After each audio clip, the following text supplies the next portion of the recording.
Mesdames et messieurs, bonjour et bienvenue sur Lougaré TV. Alors c'est parti pour l'édition de ce mardi 19 juillet 2022. Nous démarrons l'actualité avec bien sûr l'affaire François Mancabou. Voilà, l'autopsie a été donc faite depuis la semaine passée. Le président en tout cas de l'ordre des médecins apporte des précisions. Dr Boli Diop, c'est son nom. Il informe que c'est bien l'organisation qu'il dirige qui a choisi les experts qui ont pratiqué cette autopsie-là de François Mancabou concernant alors les questions soulevées par la famille de la victime. Alors sur le pourquoi elle n'a pas été informée justement de cette autopsie, le président Dr Boli Diop s'est gardé quand même de se prononcer sur ces mêmes questions. Rappelons que l'autopsie, je le disais tantôt, du corps de François Mancabou a été réalisée dimanche dernier à l'hôpital Idrissa Pouye de Grand-Yoff, alors que les avocats de la famille de la victime affirment qu'ils n'ont pas été informés. Les robes noires disent attendre justement les résultats de l'expertise en espérant bien sûr qu'ils confirmeront cette thèse selon laquelle le défunt a été ou bien a succombé voilà, à des tortures. Alors dans le cas contraire, retenez bien, il n'écarte pas de réclamer une contre-expertise. Arrestation de Amidia, la vice-coordonnatrice de PASTEF à Sam Notaire. On en parle encore. La famille dénonce une détention arbitraire, réclame la libération. Son frère Adamadia nous affirme, lui, qu'il reste donc sans nouvelles de Amidia, toujours en prison, je rappelle. Ils craignent aujourd'hui même le syndrome François Mancabou sur leur sœur. Alors nous allons suivre la réaction de son frère Adamadia. Il s'est confié à Lougaré TV. Suivez.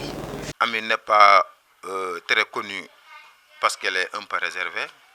Elle prend beaucoup de temps pour son travail. Elle n'est là que pendant les soirs presque. Et ces jours congés, elle les consacre au mouvement PASTEF uniquement. Alors elle n'a pas le temps de jouir même de sa vie. Voilà. Elle est pieuse. Donc, je ne crois pas qu'il y ait quelque chose qu'on peut le reprocher. Parce que dans tous les mouvements, toutes les organisations, il y a des petits financements pour gérer les débats, des trucs du genre. Tout le monde sait le niveau de Ousmane Sonko au Sénégal. Il me semble même qu'il n'y a que Ousmane Sonko qui fait de la campagne. Alors, c'est peine perdue. Le gouvernement n'a pas à tuer ses enfants, les dignes fils de sa République, pour une bataille déjà perdue. Quoi qu'il se passe, on ne quittera pas Ousmane Sonko. Parce que son objectif, c'est notre objectif. Ce qu'il fait, c'est pour la population sénégalaise. Tour de campagne, on en parle, campagne électorale pour les prochaines législatives du 31 juillet. Voilà, la caravane des leaders de la coalition Yewwi Askan Wi sera donc dans la région de Tambacounda. Ce sera ce mardi même, Ousmane Sonko et compagnie qui vont sillonner justement la région de Tambacounda. C'est pour battre campagne, bien sûr, pour les élections législatives du 31 juillet prochain. Et nous parlons à présent donc de ces promesses de renégociation des accords de pêche avec le ministre Alioune Ndoye. Il renvoie aujourd'hui l'opposition sénégalaise à ses études, vouloir casser carrément les accords de pêche liant le Sénégal à ses partenaires de l'Union européenne, comme l'indique l'opposition dans ses programmes de campagne, relève de l'utopie, selon la tête de liste départementale de la coalition Benno Bokk Yakaar, Alioune Ndoye, qui était hier en campagne, c'était omariste, je rappelle, dans la commune de Hann Bel-Air. Les travailleurs civils de l'hôpital principal de Dakar sont en sit-in ce mardi devant la structure. Ils exigent le respect et la matérialisation des accords signés, notamment l'amélioration de la prime d'intéressement élevée à plus de 7%.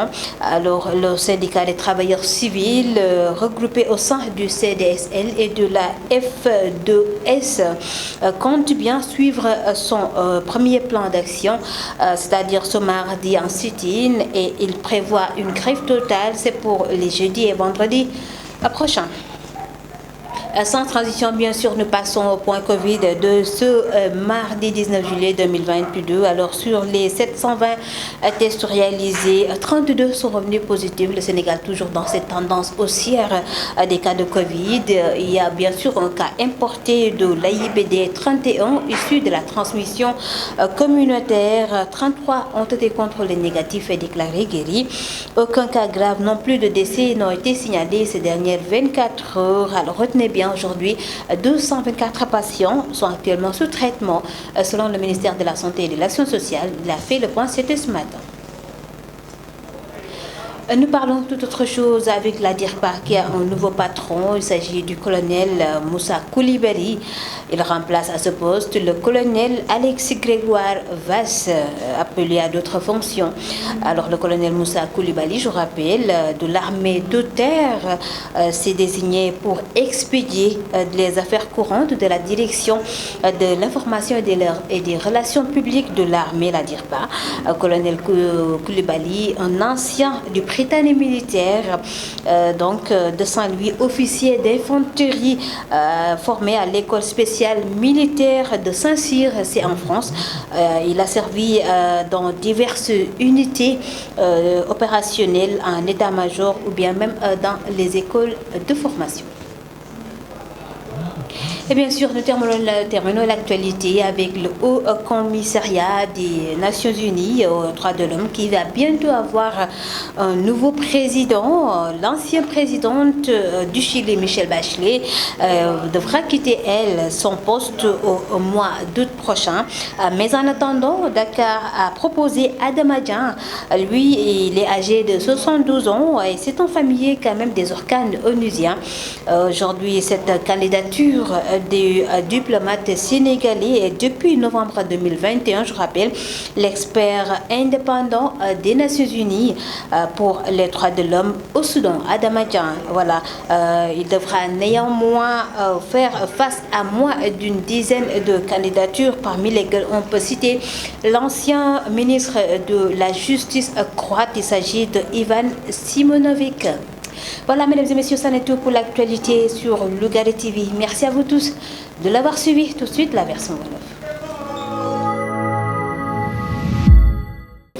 mbokk yi xarit yi Lougaré TV bisimila ci xibaar yi dañ koy dooree lu jëm ci autopsie ba nga xam ni moom la ñu def ci néewu kii di François Mancabou. tey jii nag njiital ordre des médecins du Sénégal moom moo indi rek ay précisions di wax ni moom docteur Boli Diop nii rek autopsie boobu nga xam ni def nañu ko tey jii njaboot ak François Mancabou di ko contesté dëgg la ña ko def ñoom organisation bi ñu leen yónni ngir nag ñu defee ko ci hôpital Idrissa Pouye bu Grand Yoff. moom docteur Boli Diop mi ngi tey yokk na di ci wax ne itam du mësa nag di tontu ci yenn ci ay questions yi nga xam ni moom njaboot gi ña ngi ko doon sàkku ci moom lu ci mel ni lu tax bañ koy def kenn jéglewul leen ko moom nag nee na loolee du wàllam wante la mu mën a wax lu leer moo dina rek expert yi nga xam ne ñoom ñoo def boobu autopsie ñoom ñoo leen yónni ñoom ordre des médecins du Sénégal.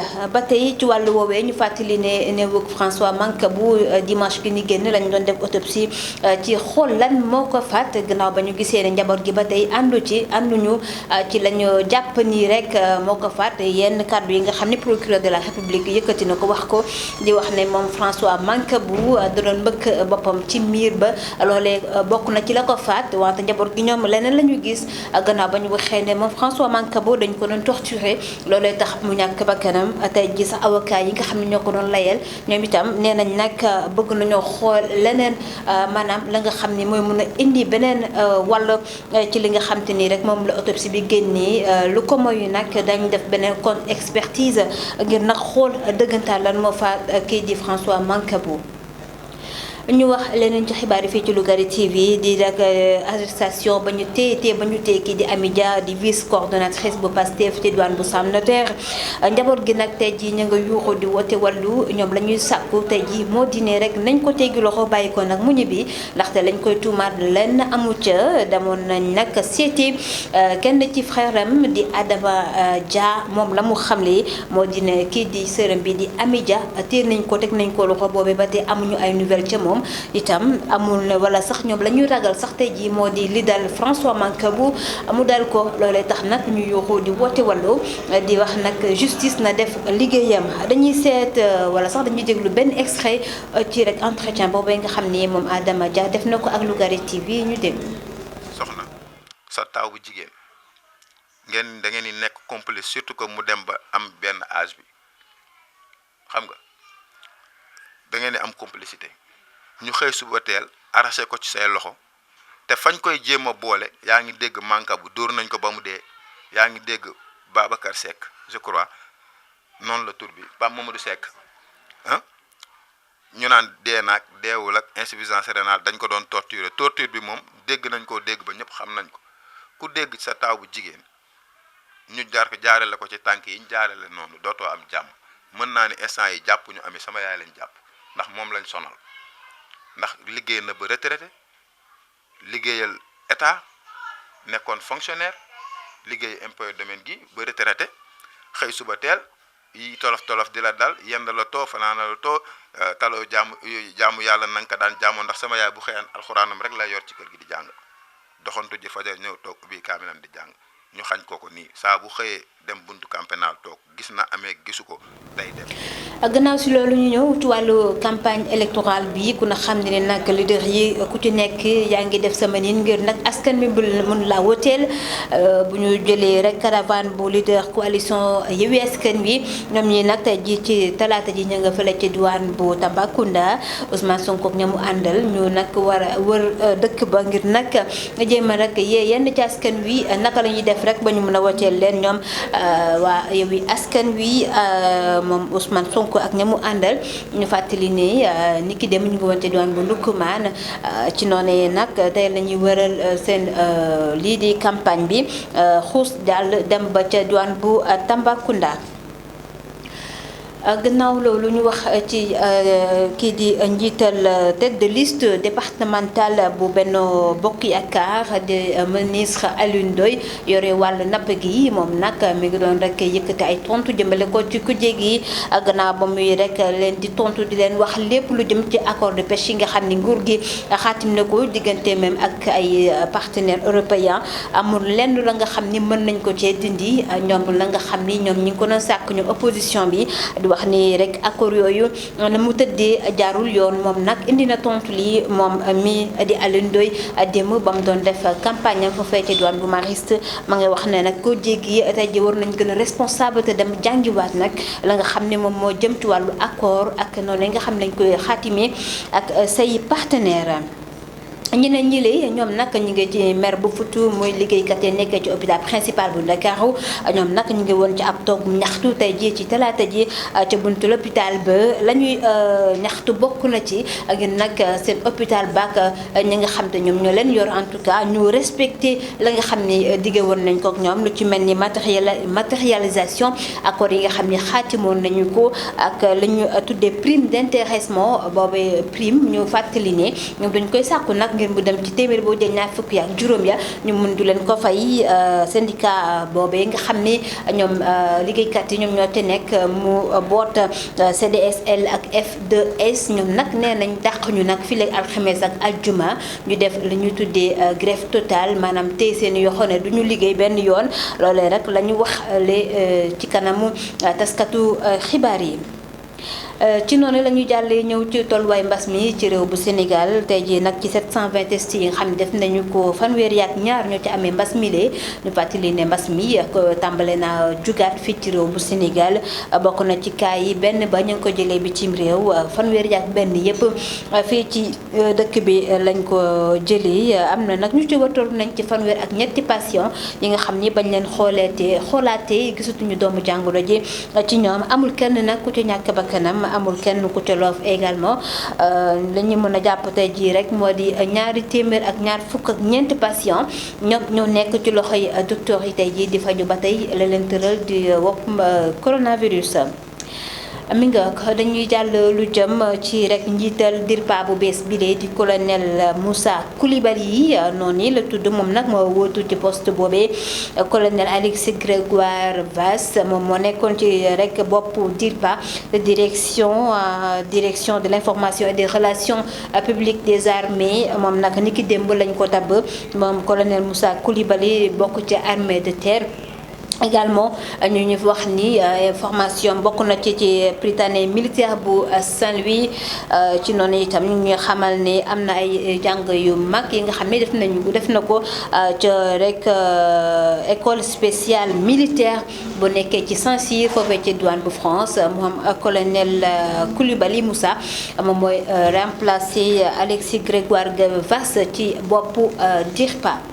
ak keneen ki nga xam ni rek wala sax nguur bu Sénégal nag yebal na ko ngir mu représenté ko fa ca mbootaayu xeet wi moom moo di rek Adama Dieng mi moom nag mi nga toll ci juróom-ñaar fukki at ak ñaar au commissariat des Nations Unies aux droits de l'homme moom ma nga xam ni ki ko yore woon moo di njiital Chili di Michelle Bachelet moom nag mandaam jeex na mu war a jógee ci poste boobee nga xam ne moo fa nekkee ci noonee nag la ñu xamal ne réew bu Sénégal moom ka mu proposé moo di Adama Dieng moom mi nga xam ne sax ñu ngi xamal ne am na leen lu mis ci liggéey ak mbootaayu xeet wi moom Adama Dieng mu nar fa jongante nag ak yeneen i kàngam ku ci mel ni ministre wala ka nekkoon ministre ca réew bu Croatie yoroon fa yàlla wàllu yoon wi ñu ko tuddee Ivan Simonovic moom Adama Dieng nag ñu ko ñaanal bien sûr poste ba nga xam ni nag nguurug Sénégal bëgg na ko mu am ko foofee ci mbootaay xeet wi mu mën ko am ci nam waree mi nga ma koy xarit lii bokk na ci li fi gënoon fës ci xibaar yi fii ci Lougaré TV di leen jaajëfal bu baax ci teewlu bi di leen jox rendez-vous suba incha allah jaa ngeen jëf